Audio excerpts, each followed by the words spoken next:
কোরবানির বাজারে যদি গরু বিক্রি করতে নাও, বিক্রি যদি না হয়, রশিটা গলায় পেঁচায় দিলে গরুটা মালিকের আগে আগে বাড়ি চলিয়া যায়। গরুটায় মালিকের থেকে সব, মালিকের থেকে একটা টাকাও পায় না। গরুটা দিয়ে তাকায় দেখ, ঘুমানোর জন্য একটা আরামের বিছানাও গরুটায় পাইল না। কই গোয়াল ঘরে শোয়ায় রাখলো, তাকায় দেখো গরুটা কত কষ্টে সেখানে রাত্র কাটায়। মশার কারণে ঘুমাইতে পারে না, ভালো বিছানার কোনো আয়োজন নাই। এরপরও গাভীটা সারাটা রাত সজাগ থাকে, বাচ্চারে দুধ দিতে পারে না।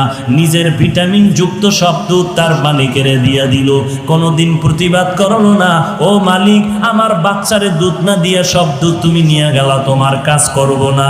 এই বলিয়া গরুটা কোনোদিন মালিকের সাথে বেয়াদবি করে নাই। কোরবানির বাজারে যদি গরু বিক্রি করতে নাও, বিক্রি যদি না হয়, রশিটা গলায় পেঁচায় দিলে গরুটা মালিকের আগে আগে বাড়ি চলিয়া যায়।